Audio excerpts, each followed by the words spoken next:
Fala galera, ligado aqui no canal do VSR, chegando para mais um vídeo. O tema do vídeo agora, NBA. Prometi para vocês que hoje tinha vídeo da final da Conferência do Leste e eu tô aqui para pagar. Que pena que tem nem muito o que falar, né? Mas enfim, vamos lá, você me ajuda com um like, se inscrevendo no canal e copiando o link do vídeo, espalhando aí no seu grupo que você fala de NBA, no WhatsApp, no Telegram, porque eu tô gravando esse vídeo logo depois da vitória do Miami Heat por 128-102, uma paulada do Miami Heat no jogo 3 da Conferência do Leste, da final da Conferência do Leste da NBA. A exemplo do que aconteceu no vídeo de ontem da Conferência do Oeste, na decisão da Conferência do Oeste, também temos um time fazendo 3-0 e também temos um time sobrando em relação ao outro. O que o Miami Heat tem feito nessa série e fez nesse jogo é brincadeira, né? Assim, chama muito atenção. E o cenário dessa série é o mesmo da série Denver Nuggets e Los Angeles Lakers, né? O Miami Heat tem 3-0 na série. O Miami Heat tem a seu favor a história da NBA, né? Já que continua a mesma estatística que eu usei ontem. 149 vezes um time abriu 3-0 numa série da NBA e nas 149 vezes o time que abriu 3-0 passou de fase ou foi o campeão. Então, Miami Heat, o Boston também vai ter que desafiar a história se ele quiser chegar à decisão da NBA, simplesmente ser o primeiro time, né? Ou o segundo, caso o Lakers faça também, mas imaginando que o Lakers não faça, o Boston vai ter que batalhar para ser o primeiro time a virar um 3-0 para um 4-3. Pelo que a gente viu até aqui, não dá muita esperança para a gente. E com um detalhe, né? O Denver joga o jogo 4 em Los Angeles, já que o Denver tem o mando de quadra, ele ganhou os 2 primeiros em Denver, ganhou o jogo 3 em Los Angeles e amanhã, segunda-feira, joga o jogo 4 em Los Angeles. O Miami, ele joga o jogo 4 em Miami, já que o Miami ganhou os 2 primeiros, fez 2-0 lá na casa do Boston, lá no TD Garden. E hoje a gente viu muito claramente a diferença de um treinador, né? E eu não estou aqui querendo vilanizar o Joe Mazzulla, até porque, pelas circunstâncias que ele assumiu o time, né? O técnico do Boston era o Ime Udoka, que levou o time até a final da NBA do ano passado, perdeu ali num detalhe ali, perdeu ali numa disputa muito dura com o Golden State Warriors, e aí no início da temporada o Ime Udoka se envolveu lá num caso de envolvimento com envolvimento amoroso com uma funcionária do Boston Celtics, que primeiro disseram que não era assédio sexual, depois disseram que era assédio sexual, enfim. E aí o Ime Udoka primeiro foi suspenso, depois foi desligado, e aí acabou que o cargo acabou sobrando para o Joe Mazzulla, que era o terceiro assistente. Então, o Joe Mazzulla tem muita coisa a melhorar, tem muita coisa a aprender, e aí do outro lado você ainda tem um técnico como o Erik Spoelstra, que é um mago da NBA, né? É um treinador que durante muito tempo a gente, até pela trajetória dele também, que começou como scout do Miami Heat, como cara que entregava os dados estatísticos, depois foi virando auxiliar, analista de vídeo, auxiliar, tudo aquilo, até que ele virou o técnico do Miami na época do Big Three, ganhou 2 títulos da NBA, perdeu 2 finais, e aí ali ficava aquela expectativa com aquele timaço, ficava aquela sensação de que o time jogava sozinho, mas o Spoelstra já era muito bom.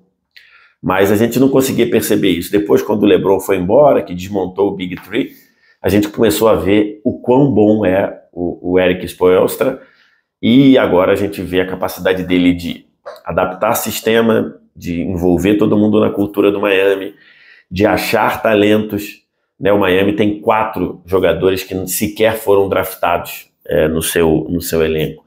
Capacidade de envolver jogadores, não só as estrelas. Então, assim, ter o domínio do que está acontecendo Então a gente está vendo isso, o Miami fazer história, né? O Miami se classificou na 7ª posição do leste, perdeu o play-in para o Atlanta Hawks, caiu para a última rodada do play-in, ganhou do Chicago Bulls e assim entrou na 8ª posição. 8ª posição do leste. Eliminou o Milwaukee Bucks com autoridade, eliminou o New York Knicks, parecendo ali claramente ter o domínio da situação, vem enfrentar o Boston e dominando completamente. 128-102, num jogo que foi muito equilibrado nos primeiros 7 minutos. Faltando 5 minutos para acabar o primeiro quarto, o jogo estava 17-16 para o Miami Heat. E o Boston parecia que estava ali no jogo. E a partir daí, nos 12 minutos seguintes, né, se você considerar os 5 minutos finais do primeiro quarto e os 7 minutos iniciais do segundo quarto, nesse período de 12 minutos, o Miami abriu 20 pontos. E abriu 20 pontos num jogo completamente coletivo. Na defesa, marcação no perímetro, funcionando muito bem, e dentro do garrafão, protegendo muito bem o aro, forçando. Só o Robert Williams, III, conseguiu se criar ali dentro em algum momento. E no ataque, sempre cuidando muito bem da bola e sempre no passe extra, o chamado passe extra, né? Sempre procurando passar a bola até achar alguém livre. Tanto é que eu estou olhando aqui a estatística do jogo. Essa estatística está um pouco, digamos, um pouco imprecisas, porque o jogo, no final do terceiro quarto, já estava decidido. Já estava com 30 pontos para Miami. E aí o Boston tirou o time titular. Depois o Miami também tirou o time titular. Então ficou ali quase 14 minutos jogando com os reservas. Mas o Miami teve um rebote ofensivo no jogo. Um rebote ofensivo no jogo. Por quê? Porque o Miami praticamente não errou arremesso. O Miami cuidou muito bem para gerar arremessos fáceis. Então se você pegar aqui, ó, estatística, deixa eu ver. Estatística de arremesso. Cadê? Arremessos totais. 57% de aproveitamento do Miami. Arremesso de 3 pontos. 54% de aproveitamento de Miami. Então, esse misto de livro de jogadas muito bem feito, muito bem executado, muito bem assimilado, e aí entra o Erik Spoelstra. A estratégia do passe extra, sempre para procurar alguém livre, arremesso equilibrado, com confiança lá no alto, isso gerou um aproveitamento fantástico. E assim a gente teve... a gente não precisou nem dos grandes destaques do Miami. O Adebayo jogou 25 minutos, meteu 13 pontos. O Jimmy Butler jogou 31 minutos, meteu 16 pontos. Os destaques do Miami foram Gabe Vincent, o armador Gabe Vincent, 29, recorde para ele. O Duncan Robinson, que até outro dia o Duncan Robinson estava esquecido no banco. No jogo contra o Chicago Bulls, que eu comentei lá na TNT, o Duncan Robinson nem entrou, se eu não me engano. Aí depois o Tyler Hero se machucou, o Vitor Oladipo não conseguiu vir para o jogo, então o Duncan Robinson acabou aparecendo, 22 pontos, e o Caleb Martin, que tem feito uma série fantástica, 18. Então esses foram os pontuadores de Miami, né? Então o Kevin Love fez 5, saiu machucado no começo do jogo, o Butler 16, o Adebayo 13, o Strus 10 e por aí vai. O Kyle Lowry 7, o Kyle Lowry ficou até o final jogando lá na parte dos reservões lá. Então, resumindo, cara, assim, impressionante, né? E aí, depois que o Miami abriu 20, o jogo tinha acabado na prática, né? Porque o time do lado do time do Boston, irreconhecíveis.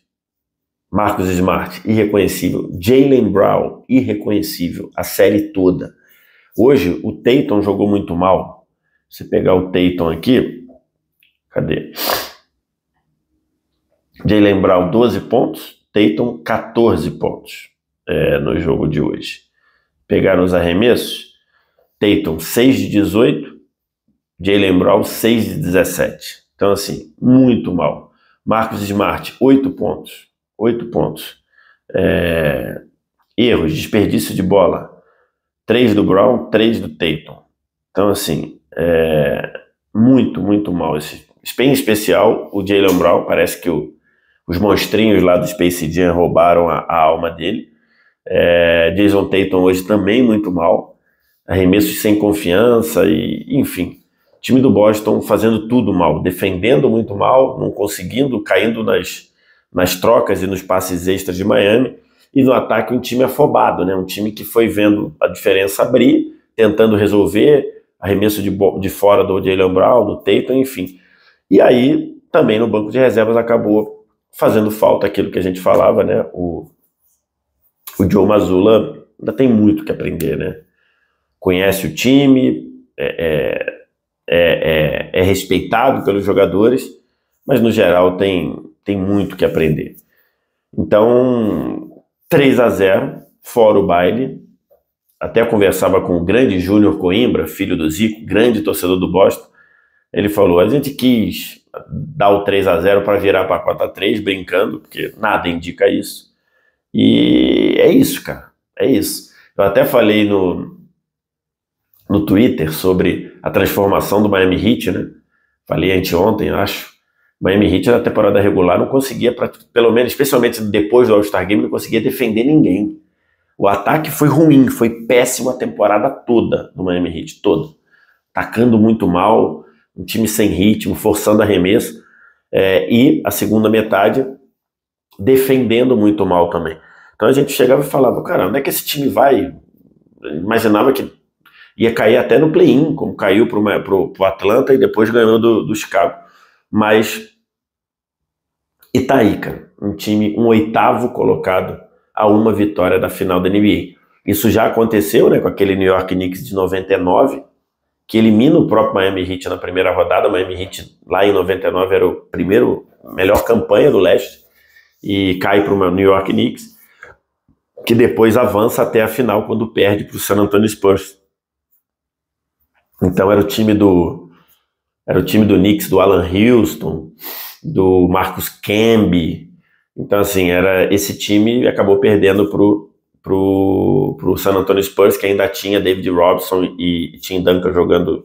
Tim Duncan tinha acabado de entrar na NBA, o David Robinson ainda era titular do time, mas foi o único cabeça de chave número 8 que foi para a final da NBA. O Miami está uma vitória de fazer isso. Quero te ouvir o que você tem a dizer, o que você achou. Dá para o Boston Celtics?